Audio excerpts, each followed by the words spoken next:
What's good, Finn Nation? What's good? It's your boy Reason. And I want to thank all of y'all for tuning in on your Friday night, spending it with me as we're going to preview this game. It's your boy rolling solo dolo like Dan Marino when he had no running game all those years. So let's start out. Shout out everyone in the comment section. So I'm just going to go as far as I started. So I got 617, Danny D. What up, bro? Finn side up. Shout out to you, Danny Vicken.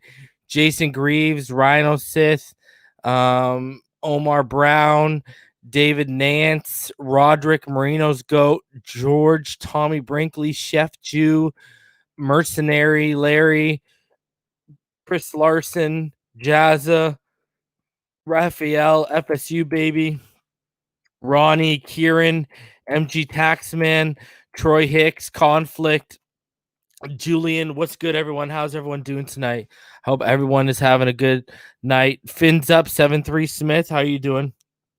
Hope everyone's having a good night. Hope y'all prepared for the game this weekend because I'm ready to go. Chalkman on Straw, how you doing? Rashad J, Sharif, Oos, Julian, Chris Solo, Raphael. Yo, hold on. Let me hit y'all. I'm in a given mood today. I am in a given mood. So, guys, speaking of, we're like 91 away from 2,000. Let's hit that. So I can give away y'all something from merchandise. We'll do it a strict giveaway. Ain't gonna be a jersey to like suck people in. It's gonna be straight for the people who are down here, dedicated. We'll do a giveaway for you guys. Pick your favorite piece of merch off the Finside the NFL store, and we'll ship it to you. And that'll be our Christmas present to one of you. How's that sound? What up? Oos, gotta hit you with that. Chalk vanilla straw. Gotta hit you with that. Shout out to everyone. Rob K, how you doing? Rashad Brown. Rashad, I'm gonna be giving away at 2K. So we're about 91 subscribers away. At 2K, I'm gonna be giving away something from the Finside the NFL merch shop. PS5 giveaway. Are you for real, bro? Good luck even getting your hands on that.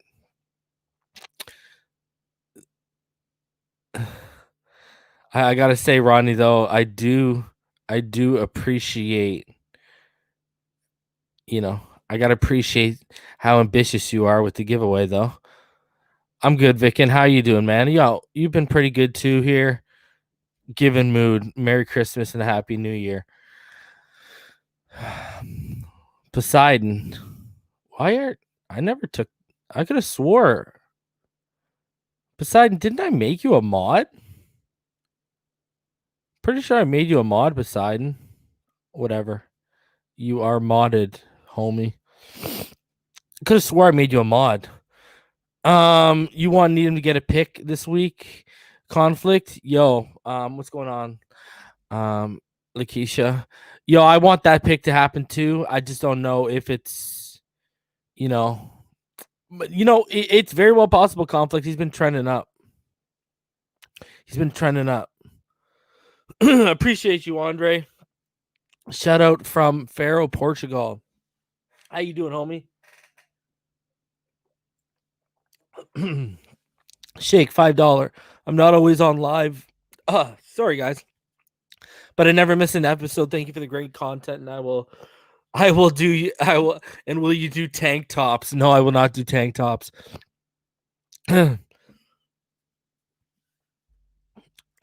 Will you be able?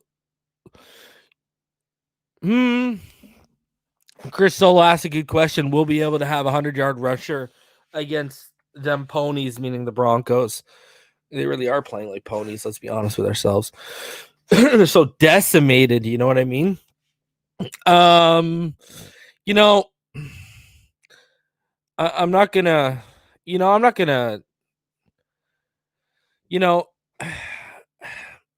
It's very possible. We'll talk about it in my keys. I mentioned something again because if y'all remember my keys last week, it was all about Rondell Moore's back, says Choo Choo. I love it, baby. Let's go. I am down for Rondell Moore. People sleep on how good this kid is. I'm telling you. I'm hearing a lot of love for Zavin Collins. linebacker from Tulsa lately. Some guys pushing him. I still don't think he's better than Nick Bolton or Dylan Moses, but people out here trying to say he's a linebacker too. I don't know about that. I do not know about that because let's be honest, Dylan Moses didn't get hurt last year. He's linebacker 1. Salvador, what's my biggest concern going against the Broncos? My biggest concern, I guess maybe if I'm nitpicking, Bradley Chubb against Austin Jackson. Bradley Chubb's pretty legit. Austin Jackson's been struggling since he's come back. But, if Austin Jackson finds that pre-injury form, then I'm not worried about Bradley Chubb at all. But if he continues to play like he's had in the past 2 games, kind of shaky at times, then, then Bradley Chubb could be a worry. Yo, Chris Solo, brother, I saw that. Let's talk about that for a sec. Jaylen Waddle has taken the cast off and wants to finish the season. What do you think reason? Bro, I have it here in my notes. We'll start off. So basically Nick Saban, guys, he said Jaylen Waddle got his cast off yesterday and is now in a boot. And here's Saban's exact quote. He told me that he wants to try and come back and play, but we're certainly not going to let that happen until he's fully 100% healthy.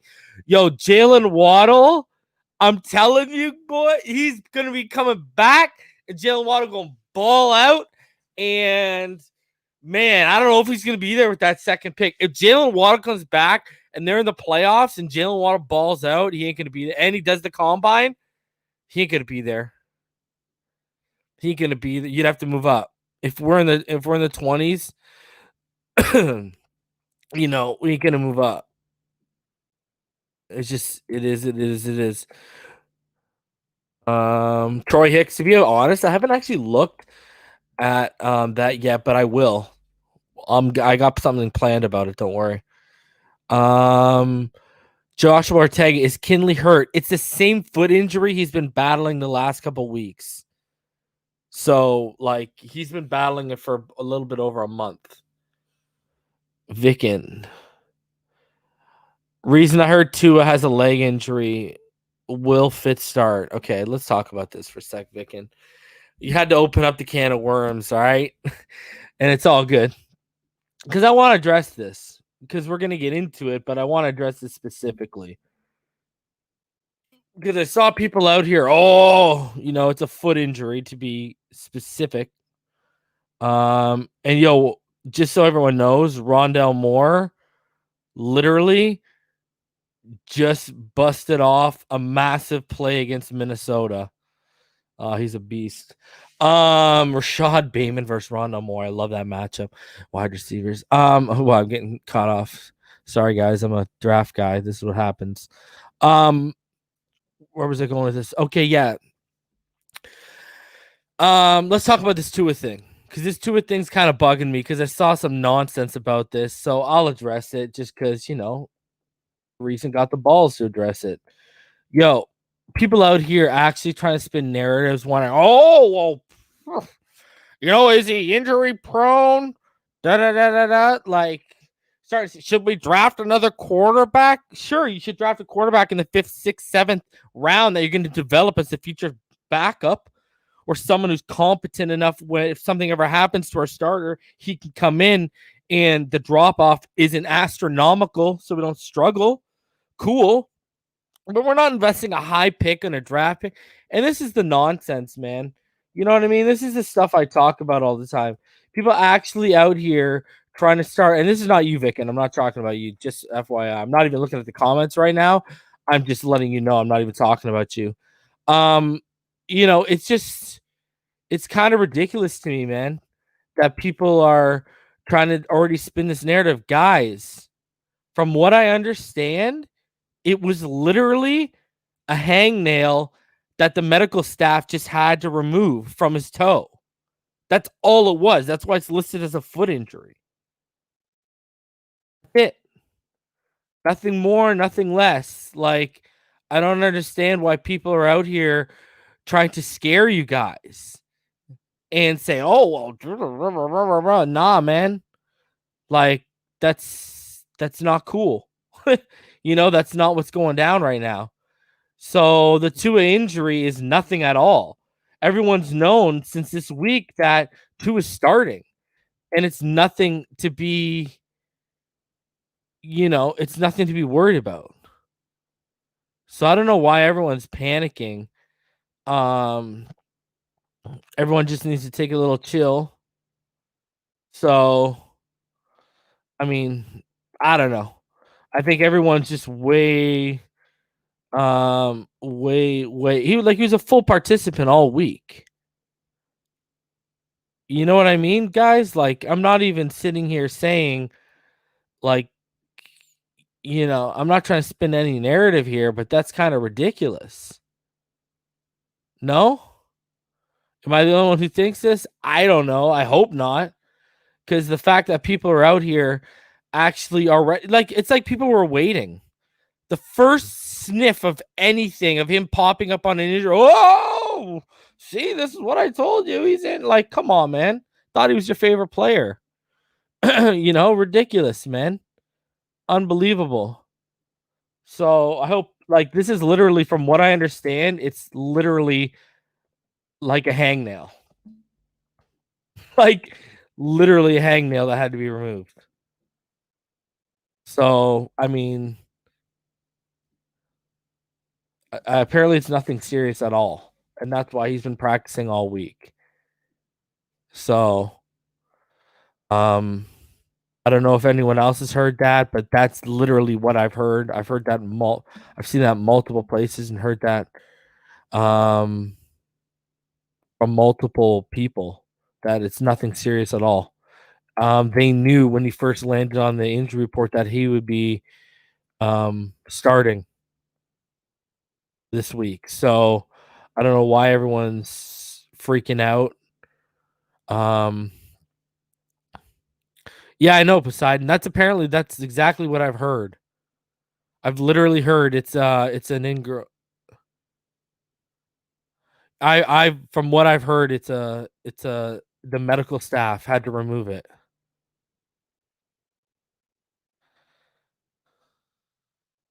So hey, some of you guys' comments right now.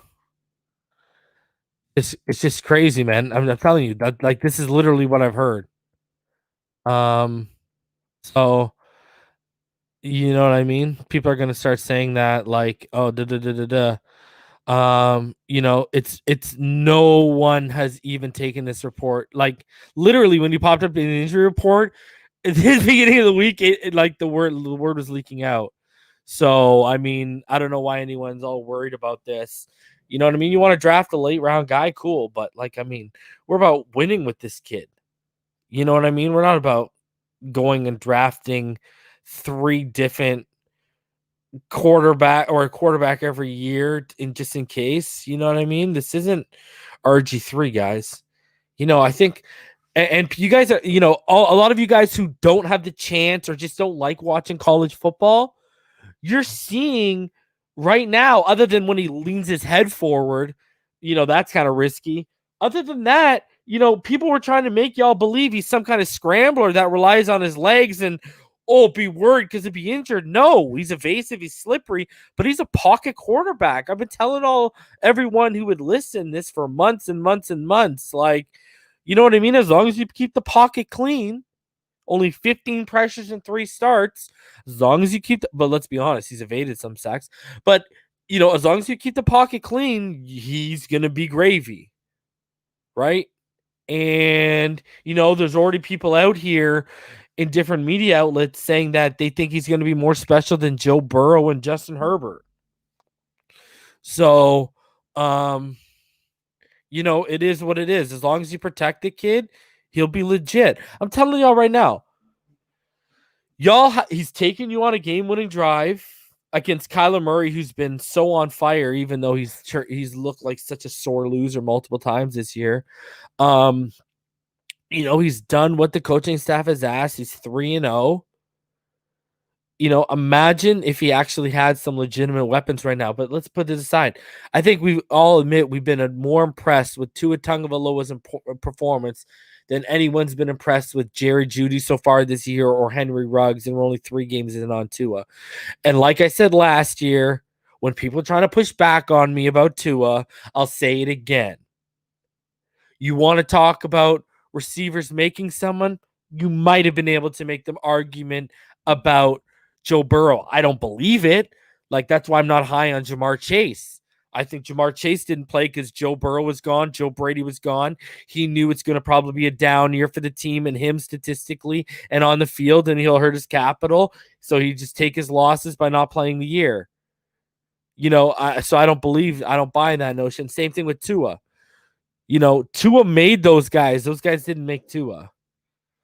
And even sometimes to an extent they made each other. But I mean, people are really downplaying the kid. Now all everyone can talk about is, his accuracy. What do you think we're telling you? So I think people just need to relax.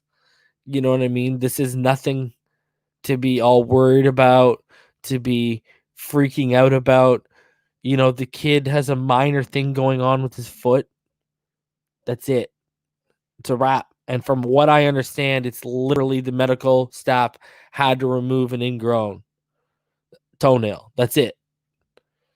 So whether that's right or wrong, I don't know, but I've seen that multiple places and heard that from multiple people. So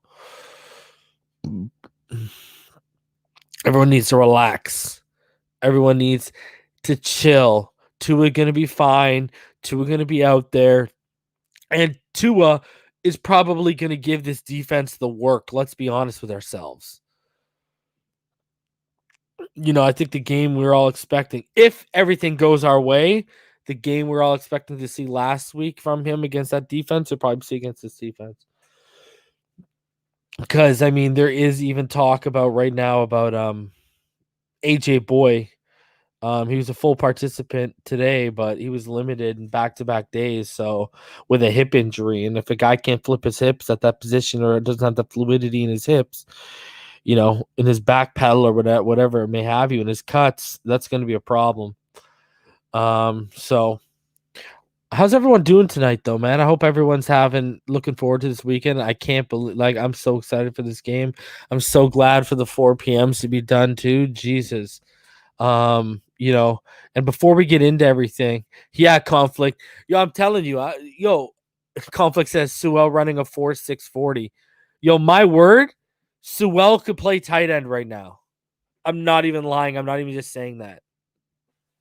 Not even just saying that. I just wanted to go over something before we get into everything, guys, just in terms of scheduling, because I know you've been hearing me a lot talk about how that Vegas game may eventually turn in to a game that's flexed to a night game. So I wanted just to go over something because Barry Sanders put out something I thought was interesting, and I want to share with you guys here. So let me pull this up for you guys. So, we're talking about games right now because we are getting more exposure, right? Because we're starting to win, and the media, just like the world, they love winners, and it looks like we're going to turn into one, hopefully and potentially for quite some time. Anyways, the Dolphins game, this is from Barry Jackson's article. I believe it was yesterday. Anyways, the Dolphins games November 29th at the Jets and December 6th against Cincinnati aren't appealing enough to be televised in most of the country by CBS because of the poor quality of the opponents.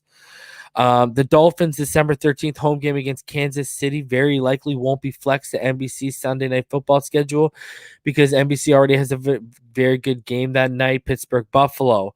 And Fox has the doubleheader that day, meaning CBS cannot switch the Dolphins to 4 p.m. with the intent of it showing to a larger audience. So there's a small chance the NFL could cross-flex the Dolphins game from CBS to Fox, which has New Orleans, Philadelphia, Washington, San Francisco, and Atlanta Chargers at 4:25 window, but hopefully not because I'm not trying to deal with these 4:25 games. The December 20 game against New England could be a flex option for NBC, which has San Francisco, Dallas, and we all know how poor Dallas has been. San Francisco has been up and down. Ugh. So, they might not because it's a Cowboys game and that's America's team, but you never know because that Patriots thing, they could be a couple games beneath it where I actually could be impacting the playoff race. So great thing here. It says CBS has a double header that day, but it's committed to airing Kansas City, New Orleans. So meaning there's little chance of Dolphins Patriots becoming a 4:25 game. Thank God. Here's the one I've been talking about, guys. The NFL pre-selected 5 Week 16 games, including Dolphins at Las Vegas, and will move 3 of those from Sunday, December 27th, regional telecast on CBS or Fox, to national telecast on NFL Network, or another media entry on Saturday, December 26th. So he says here, according to a source, the Dolphins game expected to be one of those moved to Saturday because it's the only one matching 2 teams that both have winning records at the moment. So, I mean, they're probably going to make it a prime time. I would. So make it the prime time on Saturday. That makes sense because Titans-Packers on Sunday, they're right here, Barry. He probably won't be flexed out. And it says Miami plays at Buffalo in January 3rd finale that could have significant playoff implications for the final day of the regular season. The full TV schedule, including NBC Sunday night games, are determined after the Sunday Week 16 game. So if that's a playoff game, guys, if that's a game with massive playoff implications like it's lining up to be, we could have all of a sudden going from minimal primetime games this year to having some in the weeks that matter the most with Tua at the helm. So you love to see it. Hopefully that happens, guys. I just want to share that. So most likely the Vegas game. And then if that Buffalo game has real significant playoff implications, it's looking like we might get a primetime slot on that too. So, I mean, that's big. And yes, conflict, RIP, Jake Scott, safety from the no-name Dolphins, the championship-winning no-name Dolphins. So, yes, shout out for sure to Jake Scott. And then, sorry, Omar Brown says the reason is true. We rank 5th in power rankings. We rank multiple places on, in multiple places. We rank in their power rankings in multiple different areas, depending on the place you go read. It's all over the place. I've seen 10, 11, as high as 5, as you said. I've seen it all over the place. So, yeah, Chuck Vanilla Straw. It's been a while since we had a Saturday game. Then I can get a Sunday, chill out. The only thing is that's Boxing Day. But I have a child that's expected here by December 20th. So, I mean, I don't think I'll be going out much anyways. Let's be honest with ourselves. Agree, Jeff Premont. Takes just a few seconds, guys. Hit that like button. Appreciate everyone coming in here because, guys, let's get right into it. And I just wanted to talk about our defense right now because our defense, they rank in the top 5 of the NFL in the following defensive categories. Points allowed, they're 5th. They allowed 20.2 points per game. Takeaways, we're 4th. We have 15. Forced fumbles, we're tied for 3rd with 10. And then third down percentage, we're 3rd in the NFL because we only allow with 33.9% clip. So multiple categories your defense is in the top 5 of. You'll love to see it. It's, and when you look at the AFC East, the Buffalo Bills, I know we tied them this week. We have that loss, but the point differential right now, you know what I mean? It's 62 points. We have plus 69. They have plus 7. It's unbelievable. We should, I'm telling you, they ain't going to want to see us the next time around. That's it. And just another thing I wanted to tell all of y'all, just a little thing sticking with the defense here, because Pro Football Focus, I know we always talk about, some things we need to see better, but a couple little tidbits. So Pro Football Focus, they have 50 cornerbacks with at least 50 pass targets thrown their way this year graded. Among those 50 quarterbacks that are graded, Xavier Howard has the 3rd lowest passer rating against at 62.3. So big year for Xavier Howard. And another thing for PFF, only 2 edge defenders per PFF have more pressures on the QB than Emmanuel Ogbah this year. Shaq Barrett and TJ Watt, because right now Ogbah and Myles Garrett are tied for third with 40 pressures already this year. You'll love to see it, guys. And it's such an amazing thing when you consider that right now we're entering this week against the Broncos with the second youngest roster in the NFL. I think we average about 25 and 3/4 old per player, just under 26 years old. Noah Benogany is the only player in the NFL under 21. Austin Jackson's the third youngest player in the NFL right now. Like, when you look at right now how this defense is coming together, what's on the horizon with adding even more young, infusing even more young blue chip talent potentially this year with all those draft picks. I think we have 9 total. When I tallied it up the other day ago, it's 9, I believe, 9 or 10. It's going to be crazy. You get a guy like Penei Sewell. I know I'm Dreamweaver over here, but you get a guy like Penei Sewell, guys. Do you know how you guys know when he enters the league, he'll be like around the same age as Austin Jackson was when he entered the league. Think about that for a moment. You'd have another 21-year-old entering the NFL. That's crazy. So love to see it. You guys know I just want to build that offensive line for my quarterback, for my franchise. I'm just all in on that. Give me a weapon and, add a weapon. If we can add a Jaylen Waddle, and you'd have to move up. So let's just not talk that nonsense right now. So guys, let's get right into it. Appreciate you, Chalk Vanilla Straw. He says, congrats, bro. 99. Brother, I'm stressed out, man. Like 4 days before Christmas, my dude. I am stressed out. Thanks again, Chalk Vanilla Straw, for the $9.99 donation. I'm like legit stressed out because, right before Christmas, it's ridiculous. So I never thought it would happen, but here we are. Yeah, Bill, I'm not that high on Gregory Rousseau. He's good, but he's not transcendent. Scott Norman is Ogba. Yeah, it is. I predict when we signed him. One of the predictions I made when we signed him was the reason why he only signed 2 years because he knew he'd cash in on the scheme.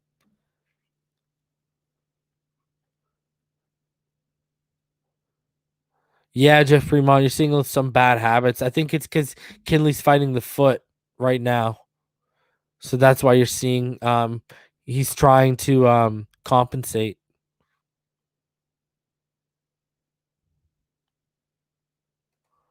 Yeah, do that in the SEC, Bill.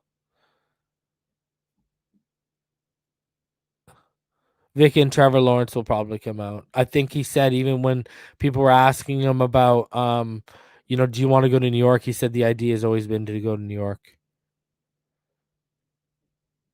Like, I'll take Carlos Basham and Patrick Jones from Pitt all day over Gregory Rousseau. And we don't even need Gregory Rousseau. Like, we need appreciate you, Drew Boo. We need an outside like a Joseph Asai from Texas is what we need because our edge, like think of it, our edge are outside linebackers. Yeah, it's just me tonight, Choo Choo. Just chilling, man. Just doing it, Yeah, Johnny. He's not. Yeah, I'm telling you, he's not a top 10 pick, my dude. That's the one guy, and every scout will tell you right now. Every scout will tell you, and every scout that I know says Gregory Rousseau is the one guy when you talk about first round talents that needed to play to the end of his senior season. Yo, Choo Choo, Patrick Jones is serious, bro. That defense has some real studs on him, man. Paris Ford, the safety, I love him too. Patrick Jones is really good. Ball game's actually like related to him. All right, man. So let's get into it, guys. So when we look at these games, when we look at how things have gone and how we've been successful, it's clear. Let's start off with the offensive keys because it's clear one thing that's really been evident when you look at the Tua Tagovailoa era so far for the Miami Dolphins right now, guys. And that number one key is no offensive turnovers because, I mean, when you talk about Tua Tagovailoa right now, guys, You're talking about someone, Tua Tagovailoa has 5 passing touchdowns and 0 interceptions in his first 3 starts, and that's tied for the third most passing touchdowns in a QB's first 3 starts since without throwing an interception since 1950. So, I mean, when you think about that, guys, I mean, that's quite impressive. You gotta love what you're seeing from Tua Tagovailoa right now, and I'm telling you, that is going to be one of your main keys to victory, especially for the offense. And number 2 is because it was the second key last week. It's feed Salvin Ahmed again. Continue to feed him the rock. I know Breda's gonna be back, and I get that, but Salvin Ahmed got you 85 yards. At one point, he was at 91 until they just knew we were running, and they're just stuffing it, and they're just lining up to stuff the run. And no one could push the ball on them in the last drive, so he lost about 6 yards, I think. So you know, you gotta feed Salvin Ahmed the rock. 85 yards last game. I think when we talked about, I forget who it was earlier, asked if we could get the first 100-yard rusher this week. If we're gonna get it, it's gonna be Salvin Ahmed. Until Gaston comes back, we have that true committee in place. But lean on Salvin Ahmed this week. I think that's the only way you're going to establish the pass and be able to open it up. Because, like I said, y'all have seen it right before your eyes. We want to push that ball horizontally and then vertically. And to do that, running the football is key. The RPO has still been minimal. I mean, you've seen it in the all 22 breakdowns when I've called out the RPO plays. It's still been limited to about 4 or 5 plays a game, 4 plays a game. So, if they want to install more RPO, that's going to take them having to lean on Salvin Ahmed even more. And I just don't know if, I don't know if they're all in on Breda. He's done at the end of this year. They've really treated him kind of in terms of it's been odd, the relationship that's been going on there. So we'll see how that works out. And then, of course, number 3, and this is where Tua comes into play. This is where being a matchup nightmare is going to have to come into play. Expose their weak secondary. I mean, we talked about AJ Boy, and we'll get to the injury report right after these keys. We talked about AJ Boy earlier. This guy, he's dealing with a hip injury right now, and it's not very good. But Bryce Callahan's been pretty good for them this year, so he'll probably be lined up. Because he's been very, very good this year. He'll probably be taking Devontae. AJ Boy will be on whoever our number 2 is, and he, if you got a hip injury and you got lined up on Grant, good luck to you. But beyond that, their depth is poor. Their 2 safeties are good though, Kareem Jackson and Justin Simmons. With how Gesicki's been lately, I don't know if you can bank on him having a big game this week, especially with how Tua spreads the ball around too. Because there's some right now, Mike Gesicki, he leads all NFL tight ends with 15.5 yards per catch this season. But his 371 receiving yards is 4th among AFC tight ends, but he's been so spotty. You know what I mean? So in terms of even the target share has been spotty his way. So I don't know if you can totally lean on Mike Gesicki being a difference maker, especially, against a good safety unit like that with a guy like Kareem Jackson. It's a mismatch because Kareem's only 5'10", 185, but Kareem's good at what he does. So he's not Eric Rowe, but he's good. So I think this, besides their safeties and Bryce Callahan, I think this is a very, very exposable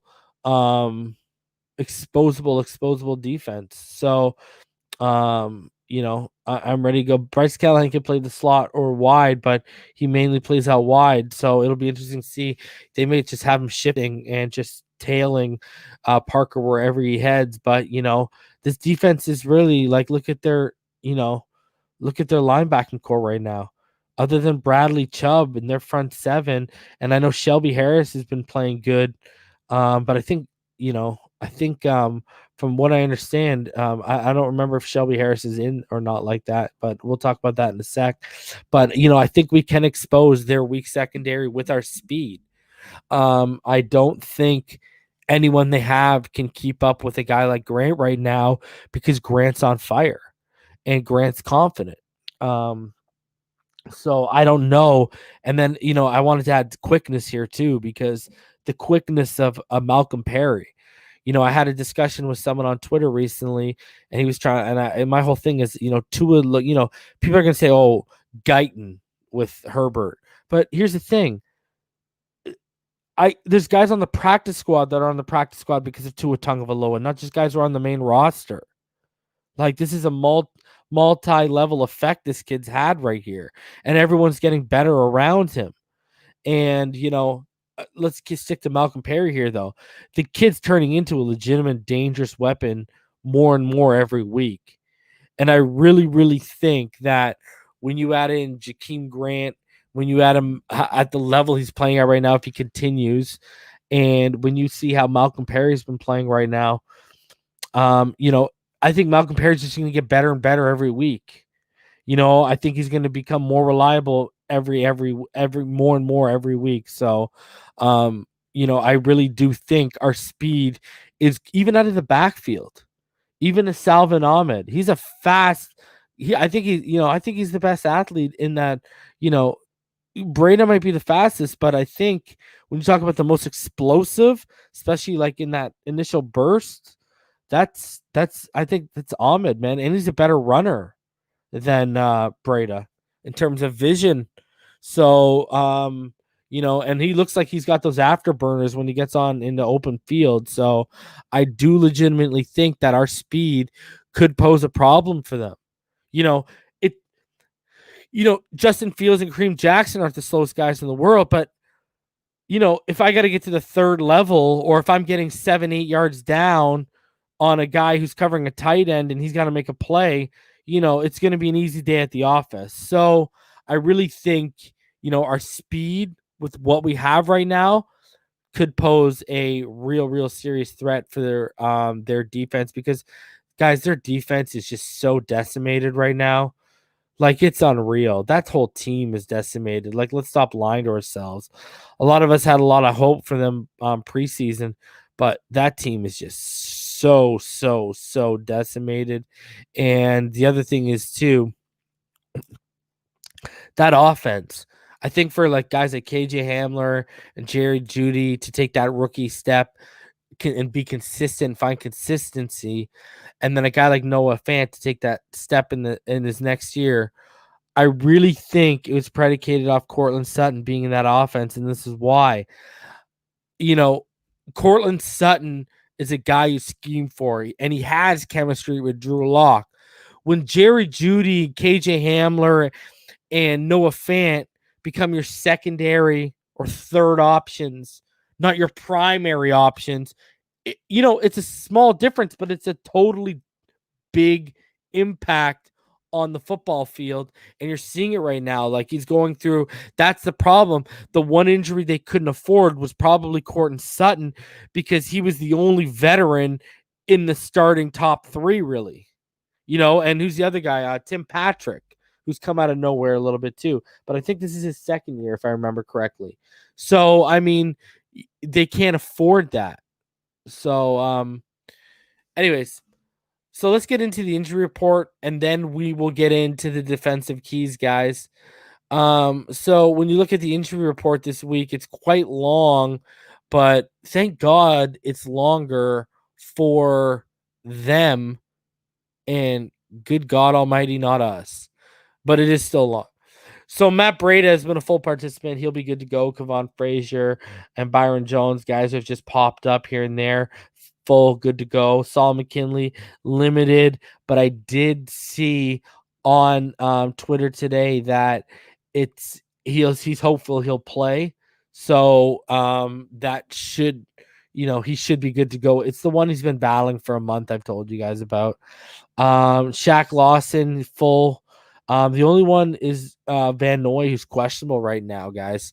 He is the only one and he's dealing with a hip injury that he sustained this past weekend. So he too is hopeful he'll play. So we'll see how that goes. Here's some big injuries though for these guys. They got a lot of question marks. Even everyone's battling something right now for that. Bryce Callahan all of a sudden did not practice today. He's questionable. Joe Jones, one of their interior linebackers, has been ruled out. Jerry Jeudy was limited all week except today. Noah Fant did not practice, was limited, and was full today, so he'll probably be good to go. Graham Glasgow, one of their best guards. He's questionable. He was limited today, but he'll probably be good to go. Bryce Callahan has an illness, so we'll figure that out too. We'll watch that. Deshaun Williams, Jake Rogers, they're pretty beat up. Even Drew Lock, guys. Drew Lock is very, very beat up right now. Drew Lock, guys, our defense are sharks circling a bloody mess in the water right now. Like, let's be honest with ourselves. It is not a good situation for because even a guy like Lloyd Cushenberry, they've got injuries on their offensive line right now, but that offensive line, guys, has been struggling this year. Lloyd Cushenberry is going through the struggles we thought some of our rookies would go through. Lloyd's going through, and he's going through them pretty bad. Graham Glasgow has probably been their best offensive lineman. Garrett Bowles has been pretty good too. Garrett Bowles and him have probably been their best offensive linemen. So the tackle. So we'll see. I think we're gonna feast, guys. I legitimately think we are going to feast against this team. Whether it's Ripon, whether it's Jeff Driscoll, whether it's Drew Lock, I think we're going to feast. So Denver's been horrid against the blitz this year, guys, too. So I think our edges, I think our interior. I'm calling it this week. Again, Raekwon gets his first sack. Speaking of, let's get into the defensive keys, guys. I'm sticking to that Raekwon. I'll just shift it to every week. Y'all already know what it is. I thought he would get it last week. Got so close. Once this kid get it. So here you go. Locke is playing hurt, so it's simple. First key, hit him early and often. Man, if we don't know what it is. Early reports this week was abdomen, oblique, something going on. Now we're hearing ribs. Guys, if he has cracked ribs and you can get in there and you can get some good shots, whoo boy, all of a sudden, breaths are shorter. The wind's knocked out of him much, much easier, harder to breathe. Mechanics start to fail because he's having breathing problems. I'm not saying go out there and puncture this guy's lung. By no means am I saying that. But, if he's got some cracked ribs, make him regret getting up in the morning, putting on his cleats, putting on his gear, and saying, I can go play the Miami Dolphins. And another thing, too, guys, when I talk about affecting the mechanics, his mechanics might already be messed up. If he's dealing with something in his ribs, think of the torque, think of the motion right now in the throwing, how everything comes across, right? Think of how everything comes across. When you naturally throw, you're throwing, you're moving your body. You got pivot in the hip, in the ribs a little bit. So, you might be dealing with accuracy issues with him. So, that's where I'm at. It's gonna be real interesting. So you're also dealing with that high altitude, that thin air. I know his body's used to it, but is his body used to it? If his body's cracked up and everything ain't normal, we're about to find out. And then number 2, guys, I got here. Shut down Philip Lindsay, shut down Melvin Gordon. They're 19th in the NFL at rushing the football. That's because they've been dealing with the injuries. Melvin Gordon has 107 carries for 439 yards. He's averaging about 4.1 per carry, 4 touchdowns. Melvin Gordon and Philip Lindsay are both, Lindsay can turn it on at any minute. So, this is, but other than that, it's a pretty horrid offense. Even that's their best run. Like, 27th in the league in yards per game, 23rd in passing yards, 28 in points per game, 27th in third down percentage. They're tied with us. We're both at 38.5%. But we're 9th in points per game, but still we're low and everything else, just like them. 29th in yards per game, passing yards. But we also know the context of all this. We're not being asked to do a lot offensively because our defense has been playing so well. And their defense, we might be third in third down percentage allowed, but they're 6th. We allow 33.9. They allow 38.1. So it's 5-point differential, and they are decent against the pass, but I don't think they're going to be able to stop what we got for them this week, man. Every guy they have in that secondary is basically battling an injury unless you're a safety. So, it's going to be interesting to see. You go quick, get that short, quick, rhythmic passing game, and it is what it is. You look at Tua right now, guys. There's, it's going to be a nightmare for that defense when you go up against a rookie right now who, not only does he have the best passer rating in the NFL out of any rookie, because he's 8th in passer rating in the NFL right now, but he's also 6th in time to throw overall in the NFL, and that's the highest of any rookie. So he can get it out quick. He knows what he's doing, and I think we can make them pay, man. I'm not worried about this team at all. Offense against their defense, but when you look at what we got to continue to look to against them defensively, another thing is forced turnovers off continuing to disguise coverages, blitzes, and confusing the Broncos offense. So you got Locke in a sophomore year who hasn't seen a defense as talented as what he's going to see right now, arguably, that's blended, not just the talent, but it's blended with the coaching that it has, because I don't think, I don't think he's seen something like this yet. I think he only started 4 or 6 games last year. So we do what we did to them, what we did to Herbert, and even guys like Keenan Allen. If even veterans that were confused on the Chargers, what do you think? This is a team full of rookies. Noah Fant, 2nd year. Drew Lock, 2nd year. Jerry Jeudy, 1st year. KJ Hamler, 1st year. Tim Patrick, I'm pretty sure he's 1st year. Someone can correct me in the comments. Lloyd Cushenberry on the offensive line, 1st year. So, it's there. You know what I mean? Like, we can confuse these guys. We can make it happen. So, I truly think we can give them absolute headaches, absolute fits, stunts, twists, just looping guys around, manufacturing pressure. I really, really think, and I look for Jack Lawson and Ogba to continue their dominance. I already went over, Ogba got 40 pressures already. No reason why he can't add another 4 or 5 this week and tally on another sack, because this man is hitting double digits, people. Sorry, Tim Patrick's 3rd year. My bad. I know he was there last year. So sorry, I should have said sophomore to begin with, but I didn't know this was his 3rd year. Thank you. Who's our deep guy? We got multiple variations we could use of our deep guy, right? You could try and create a seam through the slot with a guy like Gesicki. You got multiple deep guys. If you're talking about someone who's speed and can take them over the top, you're probably going to have to lead on Grant. DVP is banged up, but he's still a 4.44 guy.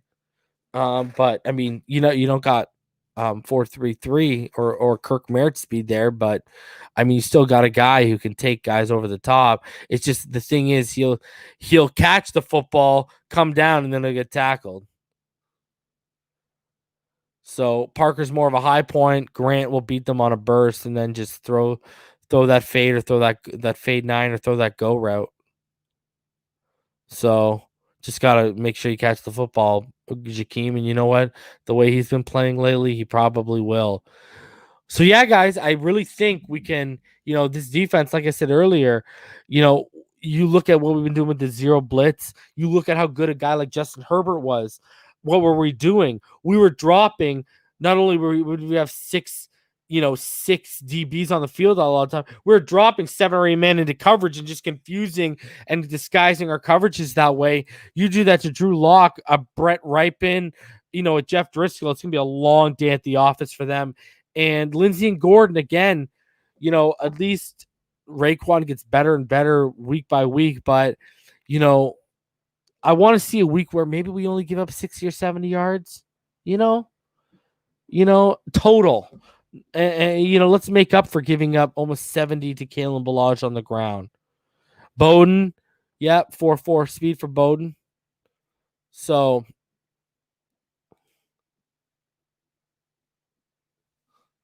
yeah, guys, those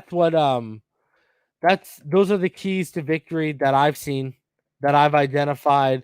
So hopefully, we can execute. I do think we can give their defense absolute headaches this week. Their offense absolute headaches this week with our defense. I do think we can hold Gordon and Lindsey, like the Raiders did, to not a lot of yards. So, Bryce Callahan, he's played good. So hopefully, he's got that illness. He didn't practice. Hopefully, um, you know, hopefully he ends up not going, but hopefully he's good health wise long run, but hopefully he's not able to good because he's probably their best corner. You take them away and we only got to lean on AJ Boy, worry about beating AJ Boy. And again, it's going to be, oh my God, it's going to be a beautiful thing. It's going to be a beautiful thing. So, and here's another thing, guys. You look at the injuries, you look at how COVID's affected the Broncos, guys. They're not good against the run. This is a day where Salvin Ahmed or someone is surely lined up to get some serious yardage. Hopefully they can just deliver, because you look at the starting of the season, how good their run defense was shaping up to be. It looked like it was going to be legit. Now, because of injuries, now because of COVID, they've taken a serious hit. So before we get into the matchup to watch, guys, and a couple other little things I got here for you, let's get into a few little plugs, because it was a big day for your homie Reason. But first, smash that like button, subscribe if you haven't. There's 160 in that room. We're on our way to 2K.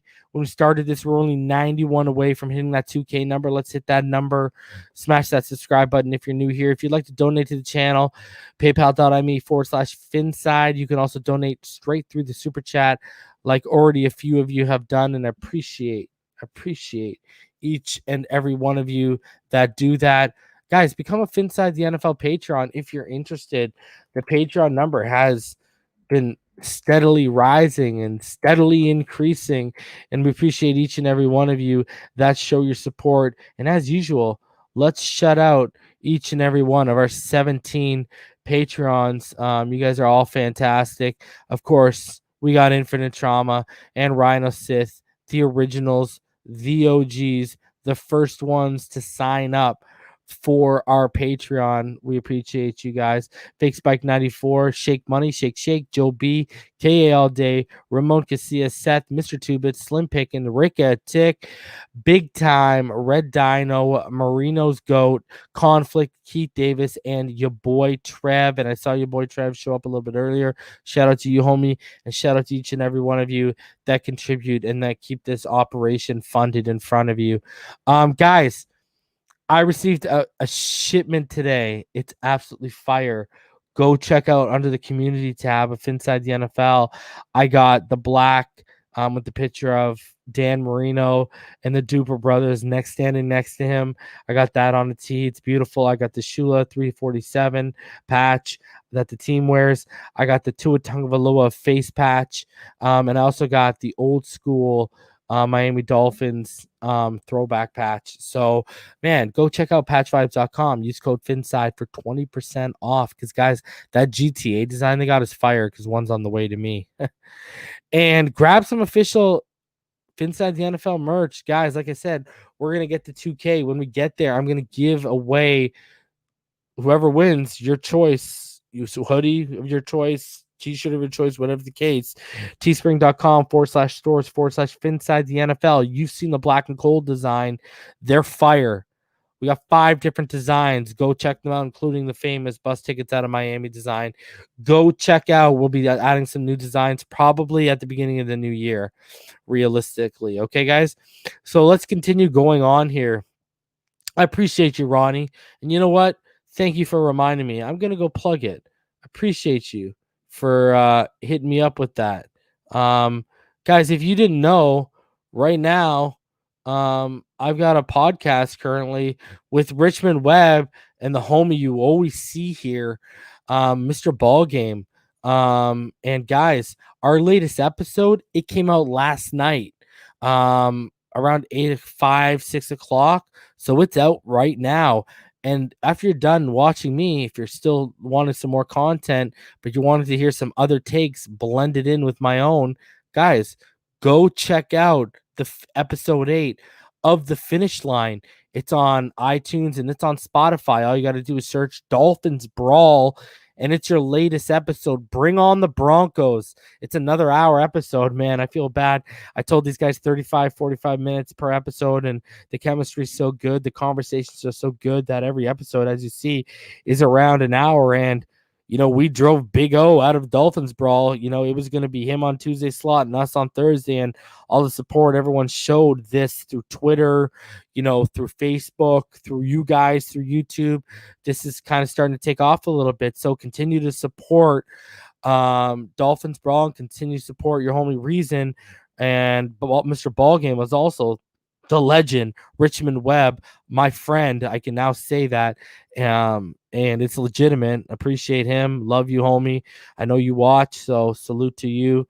You know how it is. Appreciate everyone who's shown support. Guys, yeah, just go check it out. I'm sure you're going to love the content. Trust me. Richmond Webb is an absolute amazing human being, a Hall of Fame player, and an even better person to know and listen to. He drops a lot of gems, guys. So go check that out if you have the time. So before we get into the matchup to watch, let's go over your weather report as we always do here on Finside the NFL, because y'all want to know what to expect, right? You don't want to know surprises, right? So let's check it out. What we're looking at, as usual, got that kickoff by quarter. So you're going to have basically by quarter 4 kickoff around 49 Fahrenheit temperature. It's going to feel about 47. But then in quarter 2 and quarter 3, it's going to get up a little bit as the humidity rises to about 23% into quarter 3, and it'll feel like 51.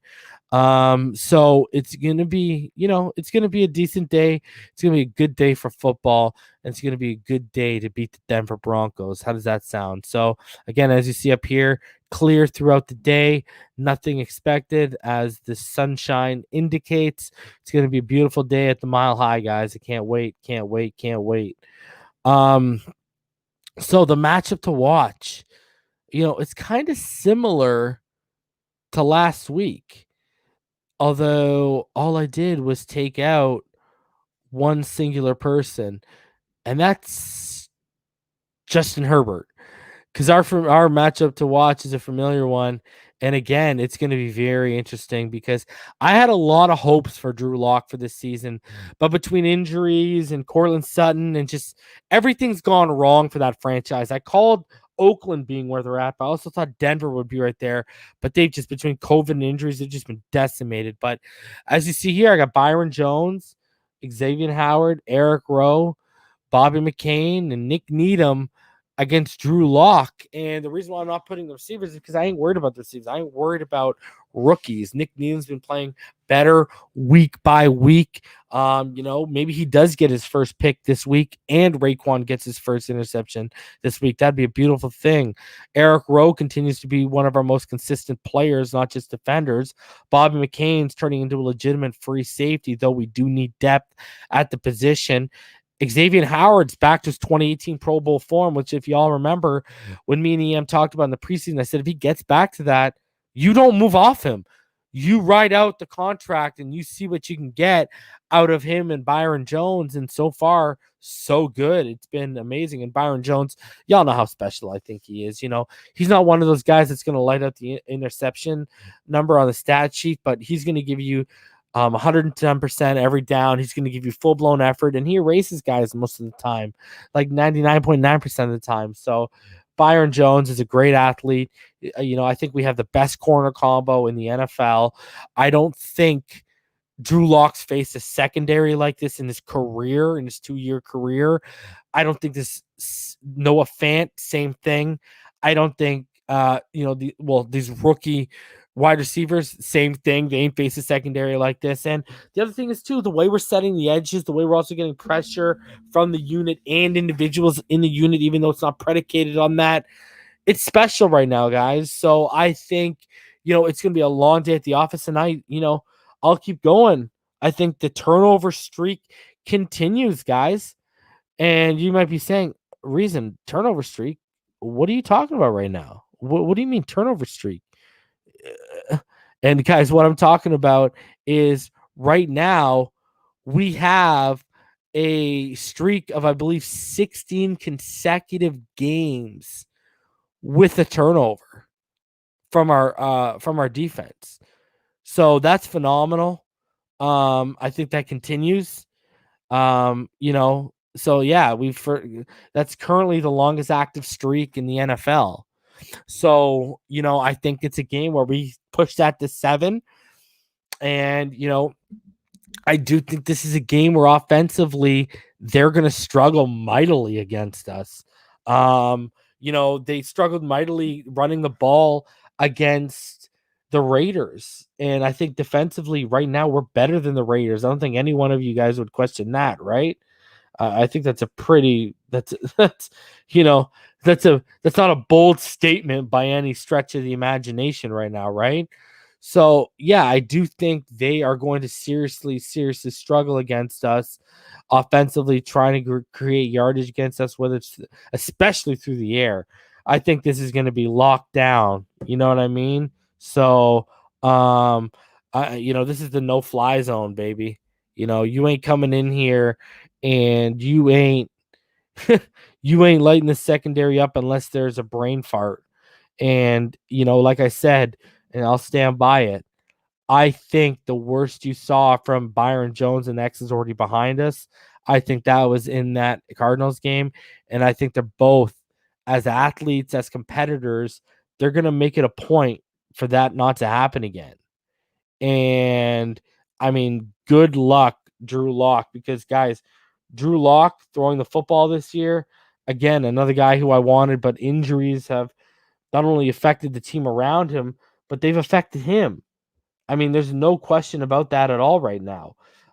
He hasn't taken that leap forward yet, and a lot of people were expecting him to. So, and he's been turning the ball over. He got 7 touchdowns and 10 interceptions. But you look at his first 16 games, again, like I said, with Dwayne Haskins, eerily similar to what Josh Allen was. You got to give quarterbacks 3 years. You can't be out. And last year he only had like 4 or 6 starts, like I said. So, but he's been struggling. He's also got 5 fumbles to go along with those interceptions. So 15 turnovers total this year from Drew Lock. It's just been a disaster, like I said, for that team from top to bottom. So, they're going up against a team that right now is playing a lot of mistake-free football.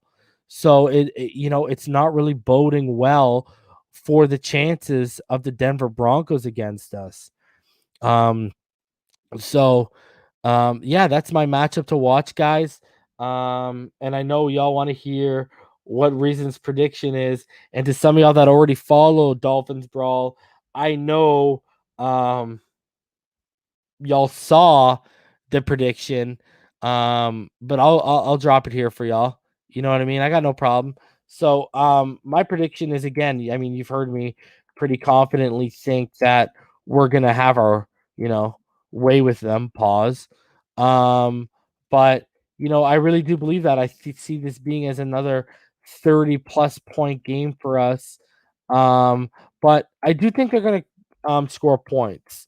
Um and people were wondering if I thought it was a trap game. This is one where you could look ahead of the schedule, but again, if you go and listen to the finish line, I talked about this. If you have paid attention to the Zoom so far this year, this team's talked about, especially defensive players, about all the noise they've been hearing from the media and how they're not buying into it, how they're just keeping their head down, doing what they got to do. They're not buying into the hype. They just want to go out there and win football games. They don't want to hear any of that real nonsense right now. So, yeah. So my prediction, guys, is 31-17 for the Miami Dolphins, a 2-touchdown victory. At 17 points, I was gonna go with like 13-14, but I stretched it for them a little bit, because they've been good in the second half. I could see this being 21-0 going into into halftime, and then it ends up 31-17 by the end of it. Because they've been actually pretty good in the second half when they are competitive. So, if they do make this a competitive game or somewhat competitive game, it'll probably see the little blow up in the second half. So 31-17. I don't think Tua is going to throw interceptions against this secondary like a Herbert did that ended up costing them the game. I don't see him making idiotic plays. So Drew Boo says poutine all over Canada to you guys. Yeah. Poseidon says 35-17 Dolphins. Kieran says 28-14 Fins. Curtis Richardson says 21-3, I assume. Raging Dolphins Maniac says the only thing that concerns me Sunday is if Gailey gets too conservative once we get a league. I agree. More so, yeah, I agree with that to an extent, but his third down play calling, Jesus. Scotty Joe says the Bengals will be the only trap game. Trying to set something up special for y'all on that preview show. I'll keep y'all informed. I'll keep y'all updated. Raphael says 30-0. Tristan Moody says 26-10. Ronnie says 33-17. Richie says if Locke plays 31-21, it looks like he's gonna play. James Sumler, $5 donation says great knowledge, great content. Thanks. I appreciate you, homie. Vicken says Dolphins Nation wins 21-7. A lot of people are pretty confident we're gonna give them the work, and I get it. Scott Norman says 31-13. Jazza says 41-13. Miami. Damn. Shout out to Jazza. Shout out to Canu Styles. Shout out to all of Australia. Shout out to New Zealand and that New Zealand lamb that I had a couple weeks ago, like a month and a half ago that my wife made. Holy, I can't stop talking about it. Stuff is amazing. Gotta have that soon. I agree with you, Poseidon. They gotta run the ball better, 110%.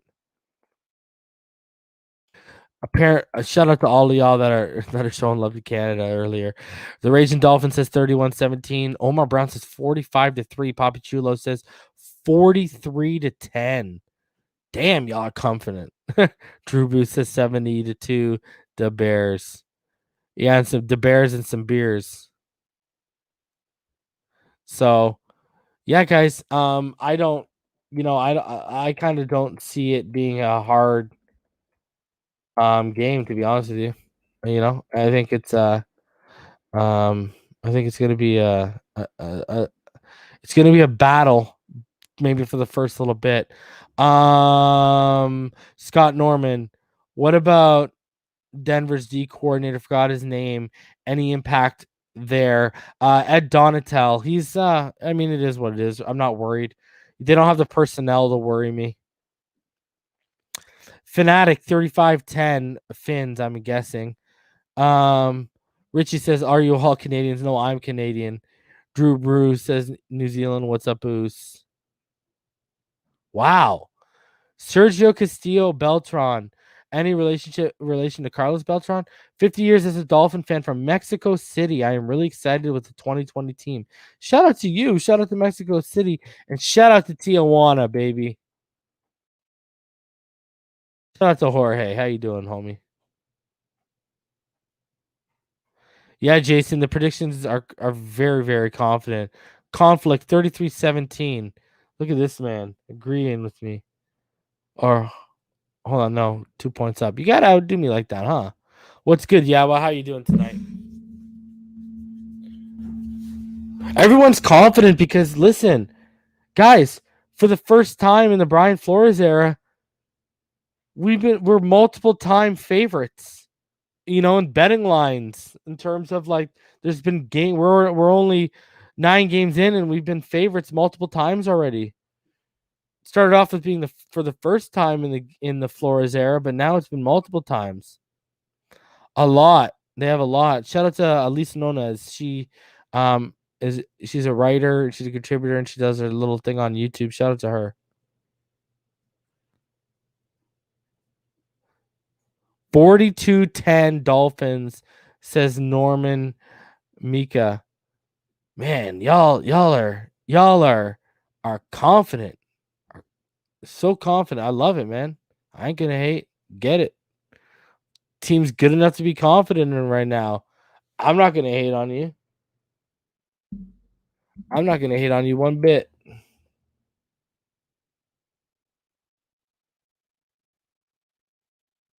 I got actually a couple little surprises coming up for you for that Bengals preview game. I got something in the works, but then we got something else coming off. I'm talking with someone about that. We should be rolling in the next couple of days. So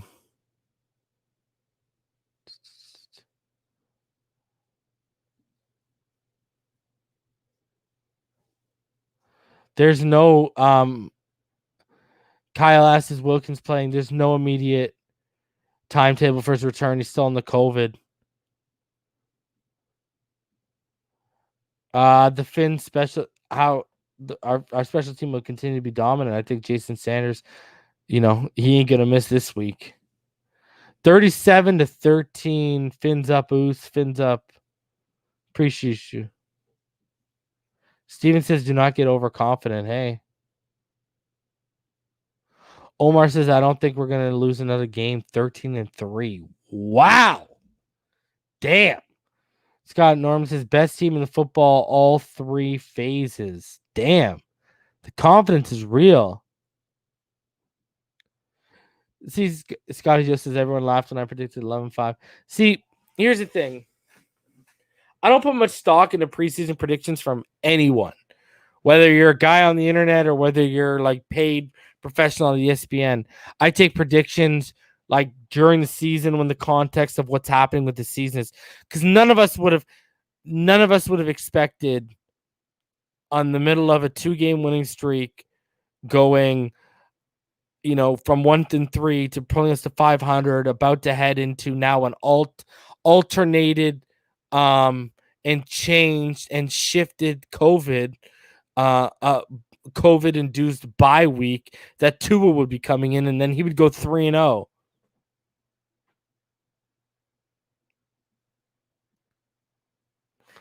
Yeah, I'm just saying we're going to convert.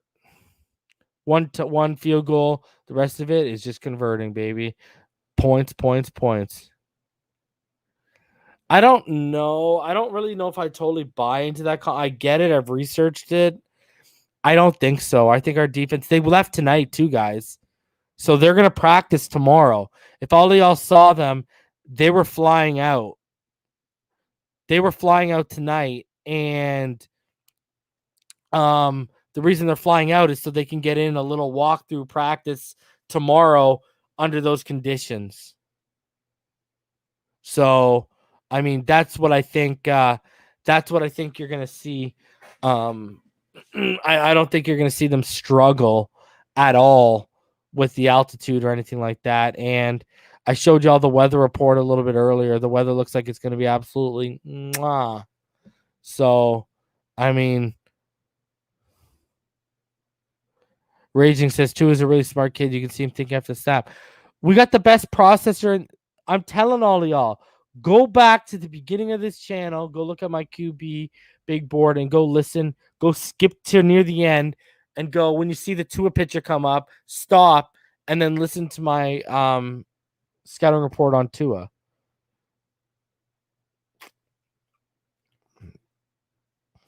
Yeah, exactly, Scott Norman. No one realistically predicted the Dolphins rebuild succeeding this quickly. No, people expected the defense, but I don't think people expected it's how the offense has played out this year that no one can predict because COVID impacted it, all that stuff.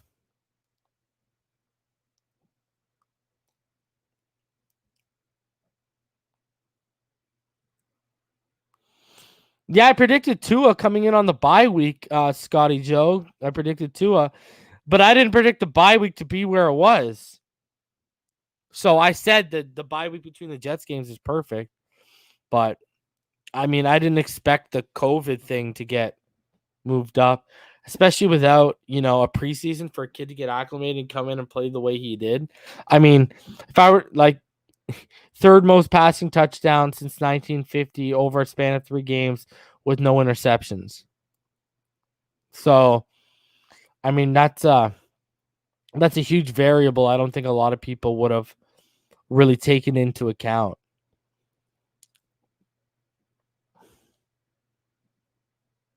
Guys, there's something I wanted to go over with you guys. I saw this little interesting tidbit from Next Gen Stats, and I wanted to show you since we're talking about Tua right now. I wanted to show you this, guys. I had this drawn up for all of y'all. So check this out, guys. So this is regarding Tua Tagovailoa. So Tua Tagovailoa, 2.54 seconds, average time to throw, 6th fastest in the NFL. Like I told all y'all earlier, that's the highest among rookies. 18.5 pressure rate, 5th lowest in the NFL as well right now, which is good. So I just thought this was interesting for all y'all to read. The Dolphins' game plan of quick throws and play action passes paired with Tua's mobility have allowed the rookie to avoid pressure and lead the Dolphins to 3 wins in his first 3 NFL starts. Among players with at least 75 passes this season, Tua's 2.54 seconds average time to throw ranks 6th fastest in the NFL. Combine that with Tua evading pressure at a top 10 rate. Look at evading pressure at a top 10 rate.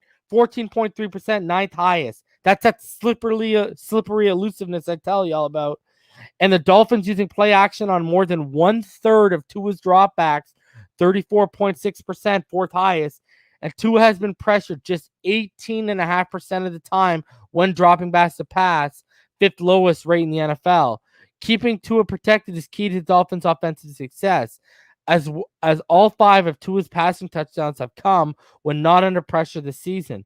Tua looks to improve to 4-0 as a starter Sunday against the Broncos defense that has pressured the opposing quarterback on just 24.1% of dropbacks this season, 18th highest in the NFL. So not too far off from the 18.5% he takes on. I just thought that was an interesting tidbit. I mean, that shows his elusiveness mixing in with the offensive line right now and how it's just working and how he's just making things work. And, Vic and Buffalo fans should be nervous right now because we're about to tie them in the standings. And then that game is going to be flexed to prime time at the end of the year. And it's going to be for a lot of marbles. And we're going to drag them through their own turf. All right? Because I'm telling you, we're coming for that divisional crown. It is what it is. We're coming for that crown. This team is not selling for just a wild card. We want that divisional crown. It's been too long. You got to go back to Chad Pennington and Ronnie Brown and the Wildcat to go back to our last divisional. And now this is no gimmicks. Last time to win the AFC East, it took a gimmick. No gimmicks needed, baby. All we got to do is execute the game plan. And Chan Gailey, if he gets better in situational calling that I've had an issue with in terms of third downs, we're going to be very, very scary. And as Tua continues to manage the games, guys, I'm not wrong. What they're asking him to do is eerily similar to what was asked of, and again, I'm not saying there's going to be a championship involved, but they're asking the same thing of what the Seahawks asked of Russell in his first few years, of what the Patriots asked of Tom Brady in his first few years, of what the Steelers asked of Roethlisberger in his first few years. Manage the game. Don't turn it over. Lean on the defense. Establish the run, and we'll win ball games. And let's see where it takes us. So, I agree we don't have the elite linebacking. We don't have the linebacking core, and we don't have the nose tackle probably necessary for a championship run right now. You never know, but I don't think we do. So if we did have that, then I could very well see Tua piggybacking off of them, and us going very, very deep. Exactly, Chalked and Australia. Eli Manning, same thing. I don't hate on Chan Gailey.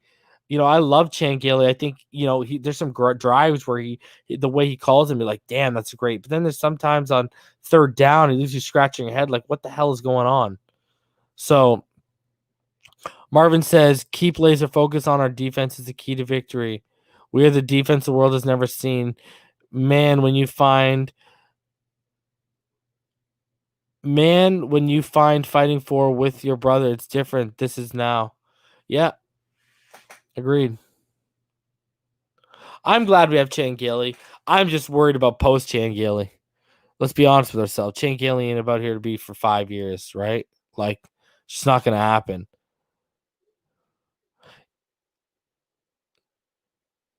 Yeah, I think that Buffalo game is going to be if there's so much on the line, man, that's I agree with you, Joe Levesque. They, Chan could go up his sleeve of, pull some tricks out of his sleeve for sure. Who's, I guess if Chan got you wondering on third down, then he did his job. But that's the thing, he doesn't. The man doesn't keep you on your toes, and you're like, what are you doing? I'm just wondering about why he's calling that,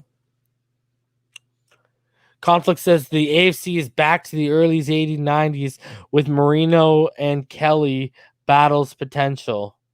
Wow. Welcome, Todd.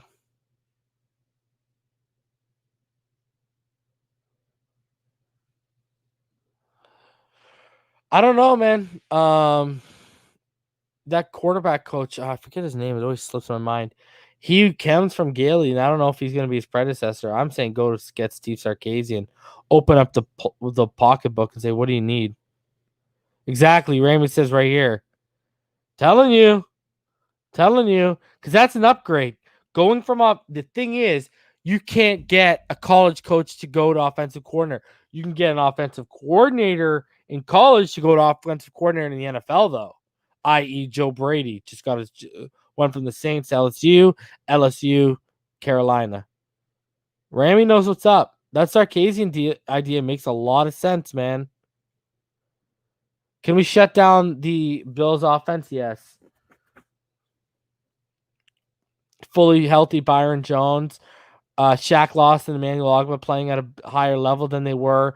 X is a totally different player right now. Bobby McCain's gotten better week in, week out since. Eric Rose is as good as he was then. He's amazing. But I think we can shut them down. It's, and Singletary and Moss, they've struggled this year. They've struggled big time. So, yeah, the Bills, I'm not as worried now that I'm seeing our defense coming together. Raphael says, check the weather in Denver. Hurricane Flora coming, category Dolphins. That's it. And the other thing too, Ramy, let's keep on the Sarkisian idea. You've got the capital to also bring in Najee Harris and the Jaylen Waddle or Devontae Smith to add to Tua. It makes sense. He knows what he's getting.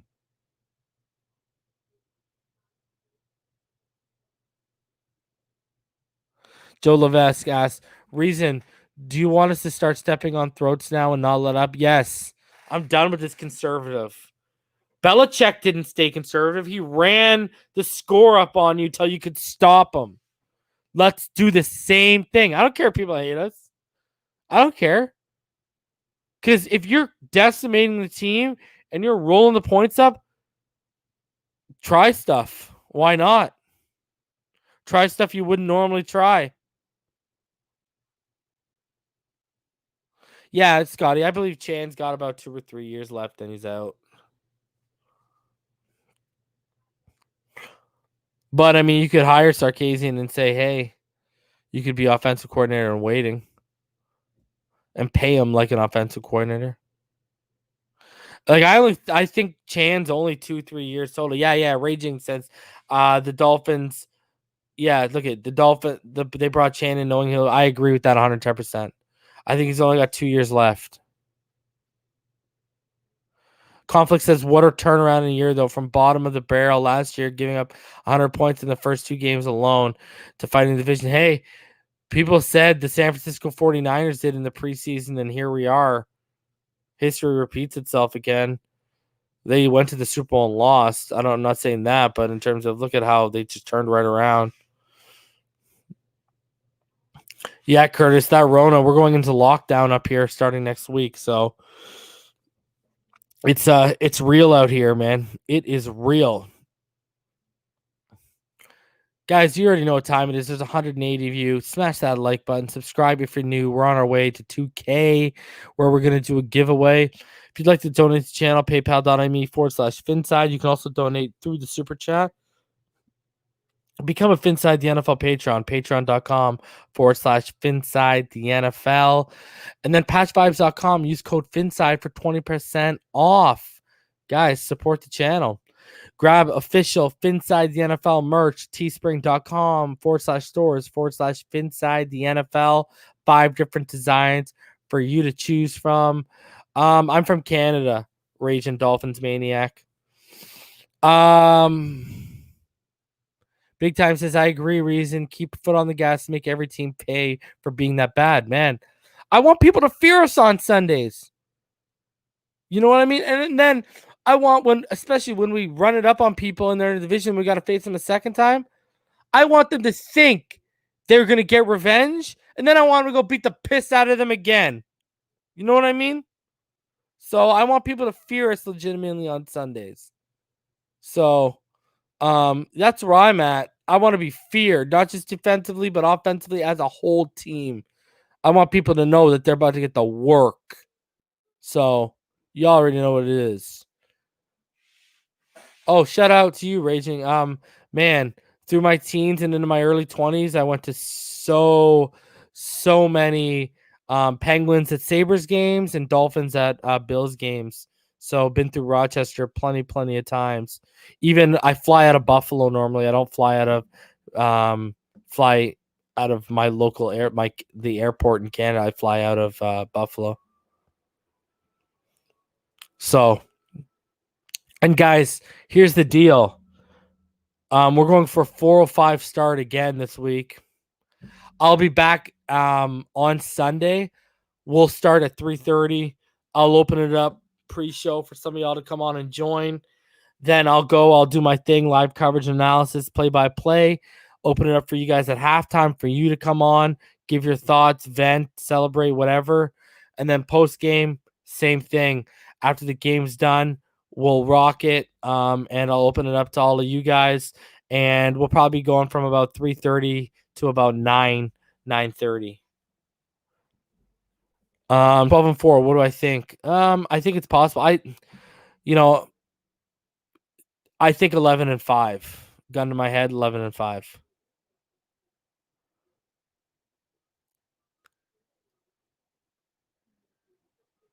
Appreciate you, boy, Trev.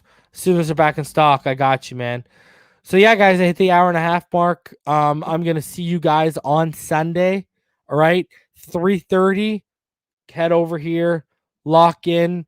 We'll talk pregame. We'll update on actives, inactives. We'll go into everything, and then that live play-by-play, and then we'll open it up at halftime for all of y'all, play-by-play for the second half, and then open it up post-game to each and every one of you. I love each and every one of you. Thank you for spending an hour and a half of your Friday night with me. Appreciate all of you, and I hope each and every one of you has a fantastic, fantastic Friday night and fantastic Saturday. I can't wait to see all of y'all on Sunday. Until then, y'all already know what time it is. It's Fins Up all day, every